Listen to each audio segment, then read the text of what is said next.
imbarutso y'ibitangaza. Icya mbere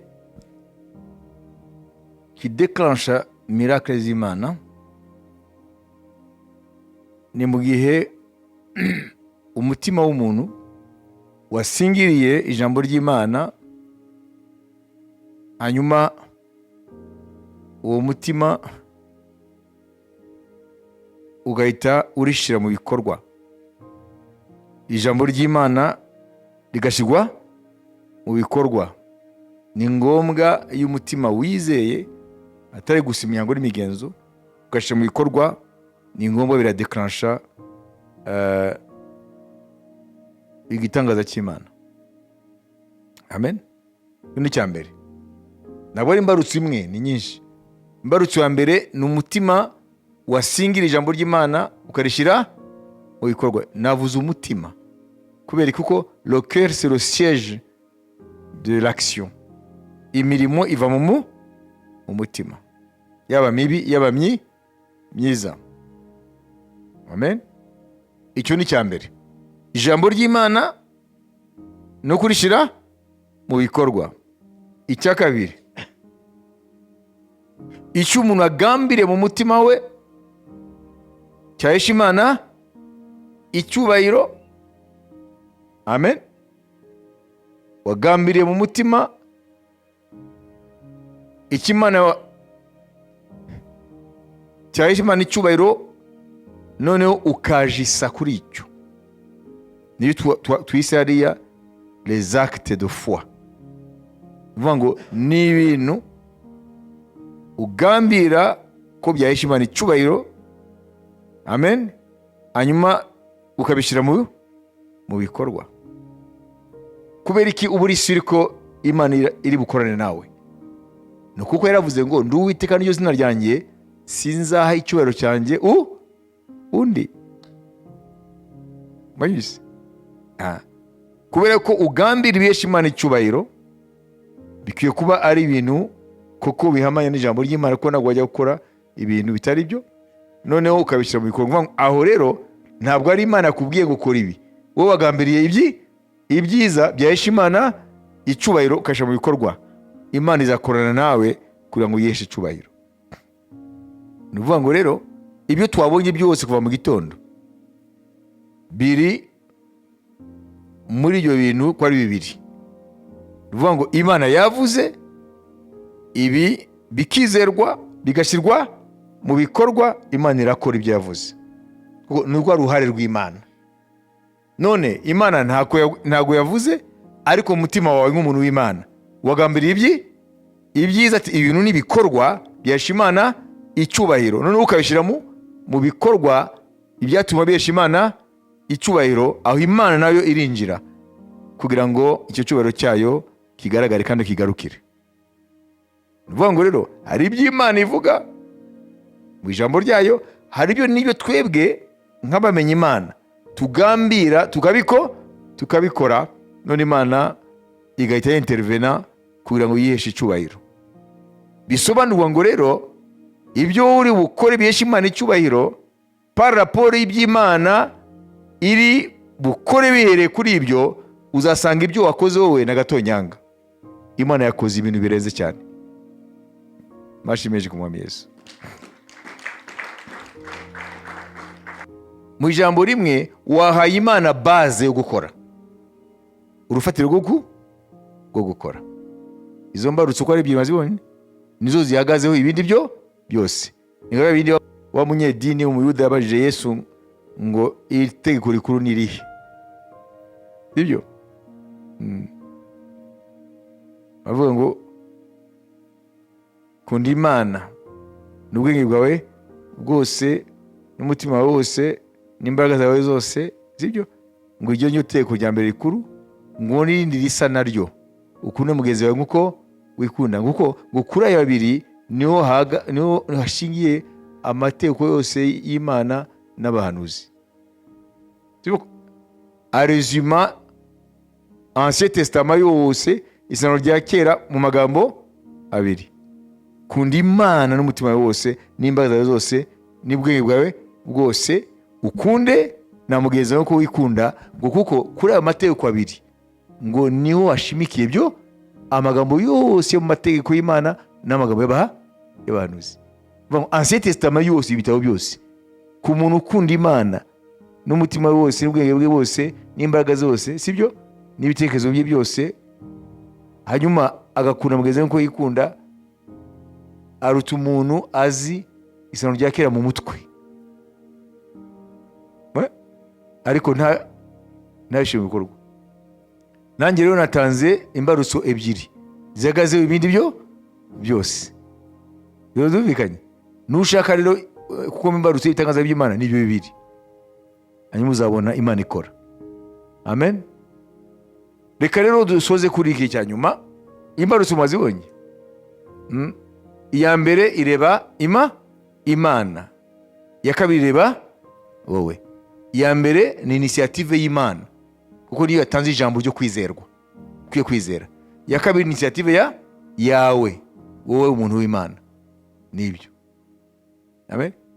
Rero nuzaga muri ati siko nta Imana imbwira gukora, kada. Abantu bavuga gutyo, nta Imana ngwira mubwira.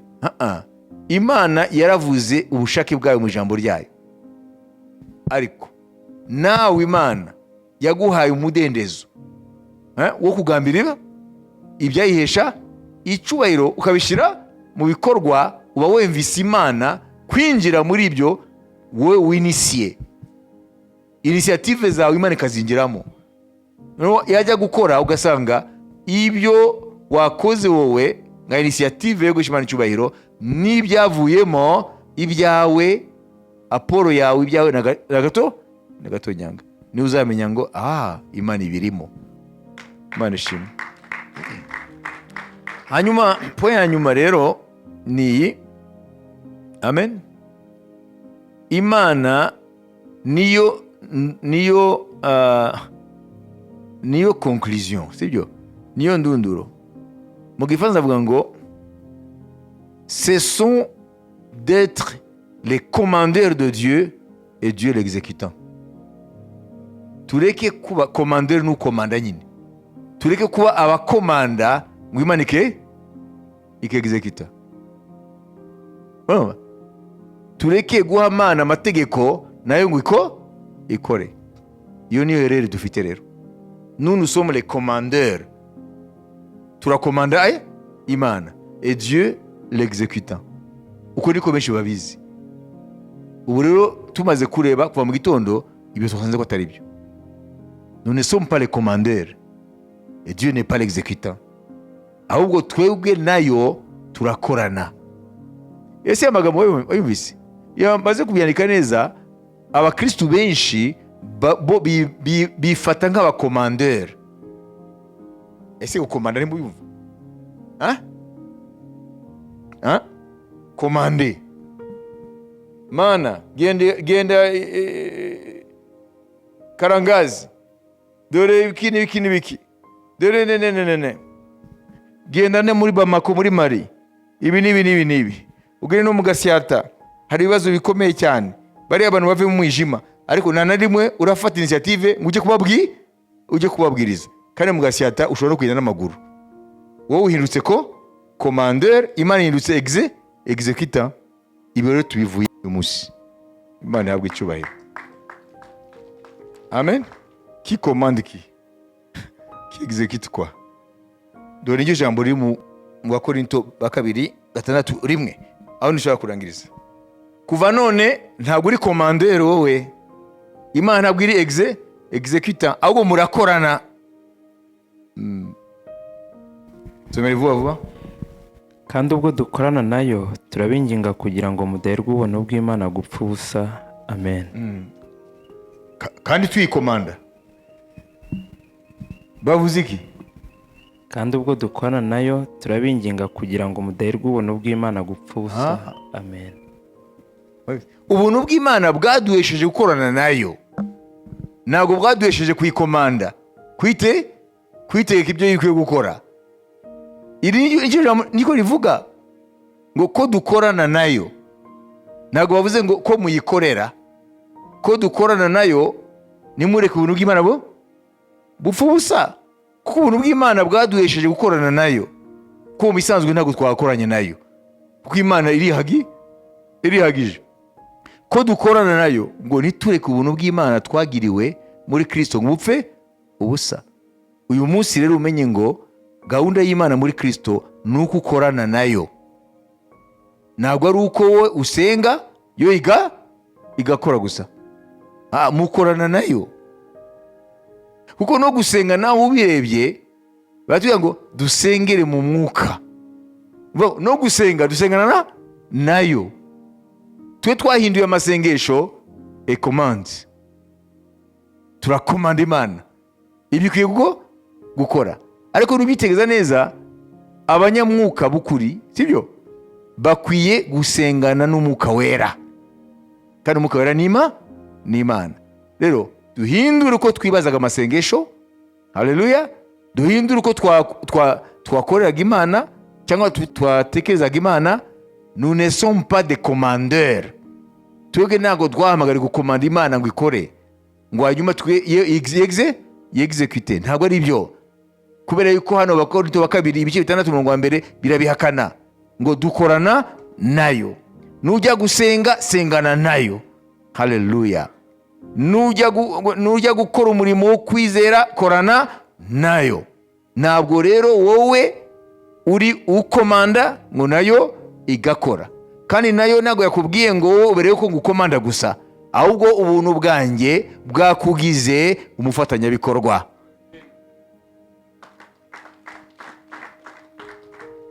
Aho niho rero agakiza kahita karyoha. Amen. Kuko uhita winjira muri partnership y'ukuri n'Imana nzima. Ese ntabwo byumvikana? Amen. Ko dukorana nayo, ariko twe twahinduye iki? Executant, natwe les commandeurs. Ibyo rero bihagarara uyu munsi, dukorana nayo. Ukwizera kukuri, haleluya, Imana ifite uruhare muri ko, nawe muntu w'Imana ufite uruhare rwawe. Nicyo bisobanura. N'amasengesho rero muhindure uko muyarebaga. Ntabwo ari kujya mu cyumba cyawe cyangwa usengera ukabwira Imana ibyo ukwiye gukora, ntabwo ari ibyo. No. Hari inyigisho z'ibinyoma kuri za internet naho hose bababwira ngo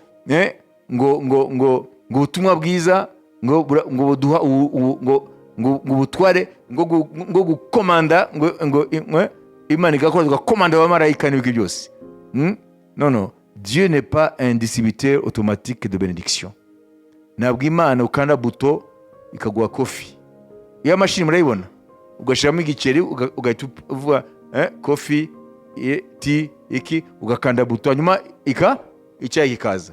Imana ntabwo ariyo mashini. Imana yashimye ko ikorana nawe muri Kristo Yesu. Amen, haleluya.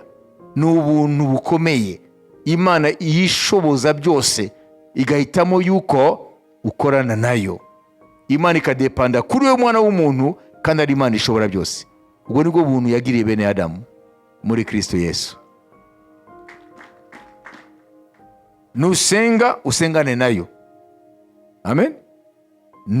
Nuhamya Kristo ukorane nayo.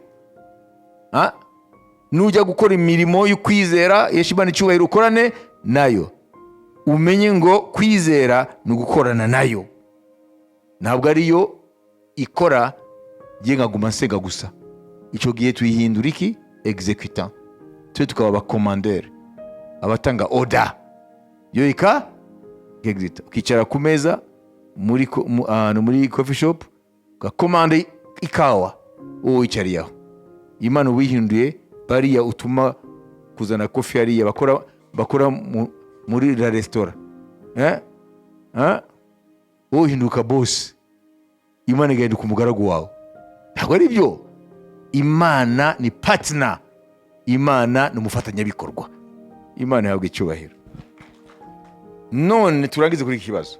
Imana ibaye umufatanyabikorwa wacu, ese iyo entreprise iza failing? Nimba Imana ariyo dufatanya uyu mushinga, uwo mushinga uzatsindwa? Ntibishoboka. Uzaburizwamo? Ntibishoboka. Na niyo mpamvu ubona itorero rya Kristo rimaze imyaka 2000 Satani yagaragaje kuririmbura mu mateka yaryo. Mbere na mbere ahereye ku Bayuda, Abafarisayo n'iki, ananiwe injira muri leta y'Abaroma, yategaga isi yose ngo barimbure itorero. Mu mateka y'itorero hari imbaraga zihagije zari kuba zarahanaguye itorero rya Kristo, ariko ntabwo byashobotse. Kubera iki? Kuko itorero rya Kristo ni umushinga w'Imana nzima. Na niyo yavuze ngo uri Petero, amen, ibyo twarabisobanuriye, sibyo? Petra, Petros, uragibuka? Amen. Wowe uri Petros, akabuye, ariko kubyo uvuze ni Petra, Yesu umwana w'Imana nzima. Kuri Petra urutare nzubakaho itorero ryanjye, amarembo y'ikuzimu ntabwo azarishobora. N'iryo jambo ryarinze itorero z'uno munsi. Amarembo y'ikuzimu ntabwo atagize, ariko yarananiwe kubera ko ijambo rya Kristo rifite imbaraga ngo niryo riramiza byose. Aya manyenyeri byose ni ijambo rya Kristo ribifashe hamwe. Imana ihabwa icyubahiro. Kuko amategeko ya gravitation hamwe n'amategeko ya antigravitation, haleluya, ibyo bita energy noire, black energy, dark energy, ibyo byose ngo ni ijambo rya Kristo niryo ribikoreramo kugira ngo isanzure rigume riri hamwe. Amanyenyeri ntagwe, ibiki byose bikaguma biri hamwe. Abayobora baravuga ngo aramiza byose ijambo rye ry'imbaraga. Abayobora igice cya mbere umurongo wa mbere kugeza ku murongo wa 4. Imana ihabwa icyubahiro. None haleluya, umuntu afite ijambo rifashe buri kintu cyose n'amanyeri byose, wumva atari ubuntu buhambaye kugira ngo yicishe bugufi hanyuma adepende nawe ngo mukorane? Niyo mpamvu Paulo yavuze ngo ubuntu bw'Imana mwagiriwe bwo gukorana nayo nimuzabufushe ubusa, ahubwo mububyaze umusaruro. Imana yabwe icyubahiro. Nabwo rero nidukorana n'Imana by'ukuri muri Kristo, tukitwa abapartners bayo, tukitwa abakora abafatanyabikorwa, nta kizatunanira. Haleluya. Umugambi w'Imana, Imana ari Imana koko iwurimo, nagushobora ntacyukoma mu nkokora. Nubwo haguruka abantu, nubwo abazimu bose bahaguruka, nubwo kuzimu bose yahaguruka, nishobora kuburizamo. Haleluya. Entreprise y'Imana. Nuva iby'Imana yagambiriye. Nibyo Gamaliyeli yagiriye inama Abafarisayo bashaka kwica intumwa mu ntangiriro z'itorero. Arabwira ngo nimusigeho, ati nimba ibi bintu mugifana ngo si cette entreprise vient des hommes. Entreprise mwibaze ngo ni companies. Entreprise mu Gifaransa ni ikintu cyose gihagurutse gukorwa. Amen. Haleluya. Bivuga ngo uyu murimo nimba ari uw'abantu ntago murinda kubica, ubwaho uzahagarara. Abaha n'ingero, ariko nimba aba bagabo izi ntumwa ibyo barimo ari umurimo w'Imana, murebe neza ntawe urwanya Imana kuko ntawayinesha. Bagibise bivuga ngo nimba turi aba partners b'Imana ntakizatunesha, ntakizatunanira. Nubwo haguruka ibibazo, iby'Imana igihe cyose, amen, biranesha, ibindi byose bigapfukama. Reka rero ubwo buntu bukugira partner w'Imana kubwo kwizera ntufushe ubusa. Ariko nashaka ngo mbahe complement ikindi nshaka kongerezaho, kuko ni ibintu bitusha domaine sécurité y'isi. Ni ukuvuga wowe umuntu ni personality, ufite personality, sibyo? Nashaka magema angirire hano cercle nini, uruziga runini. Urwo runini ashirwa kabiri hagati, ashira n'intoya hagati. 3 cercles concentriques, ifite centre imwe. Okay? Vango personalite niyo nini. Ngo uyu Celestin afite personalite ye. Iyo mpamvu umubona, sibyo, atandukanye n'abandi. Simvuga ku mubiri, imiterere ye, iyo ni personality. none personalite igizwe n'ibintu bibiri. Okay? Igizwe na temperament na caractère. Wayumvise? Iriya cercle ya mbere nini ni personalite. Indani ya personalite harimo caractère. Indani harimo temperament. Wayumvise? No kuvuga iki? Temperament nibyo ababyeyi baguhaye. Vuga ngo hari ibyabo baguhaye. Uzasanga temperament yari muri sokuru, yari mu bawe, nawe urayifite. Temperament ni ine, urayivukana. Nayo caractère irimo bibiri. Arimo agace kaya temperament uvukana n'agace ka environnement. Imikurire yawe, education hawe. Environnement. Ibyo nibyo bita caractère. Na niyo mpamvu caractère y'umuntu, amen, ihinduka iyo ahinduye environnement. Nicyo nashaka kubasobanurira. Ntabwo environnement ihindura temperament, ihindura caractère. Iki kinini kimize byose niyo personalite yawe.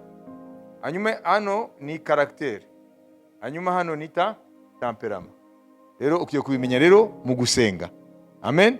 Nuvuga ngo nimba hari ibintu ujya wibona mudashaka, ubishakishe he?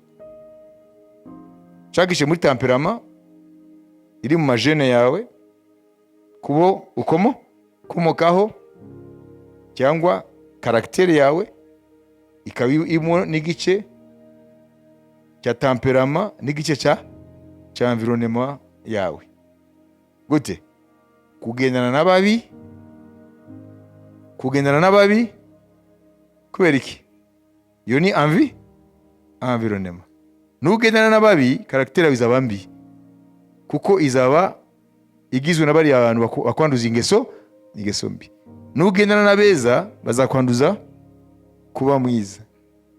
Ntago bahindura temperament kuko n'ababyeyi bayiduha, ariko bashobora kw'impacta caractère. Ibise byumvikana. Nukugira ngo mumenye ukwizera kwacu inzitizi zibe hehe. Caractère harimo ikintu kimwe cya temperament muvukana, hariho na environnement.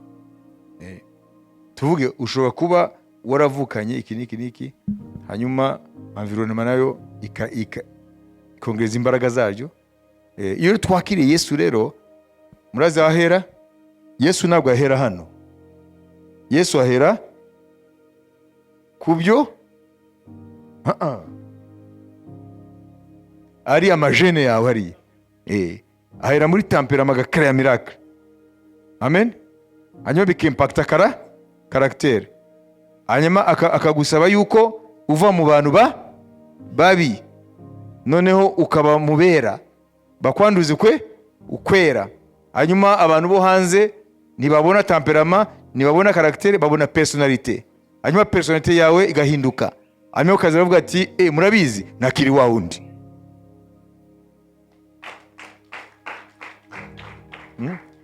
Iyi ni temperament, iyi ni caractère. Temperament niyo ine, temperament iri ndani. Mwabibise? Caractère yo iri hanze ya temperament kuko itusha na environnement. Niyo bavuga ngo uriya muntu ntakiri wa wundi, ko Yesu yahereye hehe? Mu byo tuvukana. Yesu ahera mu byo tuvukana. Mwabibise? None umuntu agasanga ntakiri wa wundi. None iyo dukijijwe niduhinduke bipfira he? Nta kintu Yesu yakoze, yagikoze, ariko ntabwo urahindura environnement yawe. Iyo ukijijwe environnement yawe kwishwa zisa noneho, kugira ngo noneho na caractère yawe ihinduke. Nibyo nashaka ko twongerezamo kugira ngo bizafashe n'abandi bamenye ibigize umuntu uko bimeze, kugira ngo bamenye ko ubuntu bwa Kristo uko buhindura umuntu buhera kuri temperament vukana, bugahita bw'impacta caractère, hanyuma personalite yose. None bareba ati uzi ko François ntabwo wamumenya, ariko physiquement aracyari wa wundi, ariko isi kavuga ngo ntabwo wamumenya. Bagahita bavuga ngo ntabwo ubizi se, yabaye umurokore. Uburokore ni bwiza. Imana ishimwe. Mwamvise uko bimeze? Ibi nibyo ababyeyi baduhaye, okay? Aha nibyo baduhaye, ariko akaba rero nibyo environnement, aho twarerewe, aho twakuriye, abo tugendana. None ibi rero bigateye byara personality. Babizi? Ntabwo bazavuga ngo afite bad, afite personality mbi, afite bad character, niko bavuga, kuko harimo environnement irimo. Amen. Ubwo rero ndabifurije transformation isesuye muri Kristo Yesu. Mwama bawe umugisha. Hallelujah. Reka rero dusenge. Ndibaza ko hari ikintu wungutse. Hallelujah. Amen. Uyu munsi twahisemo iki? Kuva muri tribune tukamanuka mu kibuga. Amen. Tukambara mayo. Tugakina. Ibyo kugera muri tribune mu byihorere. Wayise? Dukwiye kwinjira mu kibuga tugakina. Hallelujah. Kuko Imana iri mu kibuga, ntabwo Imana iri muri tribune. Yesu yavuze ngo ndatarakora ngo n'ubu nanjye ndakora. Ntabwo yicaye muri tribune ngo arareba match. Areba match ategereje la fin du monde, iherezo, umperuka. Ahubwo we ari mu kibuga, ari arakora. Hallelujah. Ari aratsinda ibitego mu izamu ya Satani. Rero natwe dukwiye kumanuka mu kibuga tugakorana nawe, tugakinana nawe, kugira ngo ifirimbi ya nyuma nivuga twese tuzamure ibendera y'intsinzi y'Imana yacu. Amen. Kadusenga. Data, turagushima mu izina rya Yesu. Urakoze Mwami kuri aya magambo yose twumvise kuva mu gitondo. Tumvise ko watugiriye ubuntu bwo gukorana natwe, ntabwo twari tubikwiriye. Umwana wa marayika ubwabo ngo ntabwo bejeje imbere yawe. Turagushima Mwami yuko waje kuduhamagara kugira ngo twinjire mu mugambi wawe. Twebwe abantu bari mu mibiri y'umukungugu waduhisemo Mwami. Turagushima ko ukwizera waduhishuriye ko ari ubufatanye nawe, ari uruhare rwawe, ari uruhare rwacu. Were none Mwami tugirire ubuntu tuve mu bwana, dukure mu by'umwuka, kandi uduvure biriya byose twumvise tuvukana bikaba handicap, bikaba inzitizi mu byerekeye kwizera. Ziriya temperament tuvukana Mwami zikaba zandikapo kwizera, uzidukize Mwami. Ureme muri twebwe abantu bashya kugira ngo tubashe gusingira ubushake bwawe no kubugenderamo. Mu izina rya Yesu Kristo, buri muntu wese izi nyigisho Mwami umwe kuzishyira mu bikorwa kugira ngo amenye ko ari ukuri, kuko ikidashyirwa mu bikorwa ntabwo gishobora kuba verifiye ko ari ukuri. Ariko tushyire mu bikorwa iri jambo kugira ngo Mwami urihamirize ko ari ukuri. Uwo mugisha rero abene data, uwo mugisha bazazuva inyigisho kugira ngo aya magambo akomeze akore umurimo wawe wo kubaka ukwizera kuzima mu bwoko bwawe. Mu izina rya Yesu Kristo. Amen.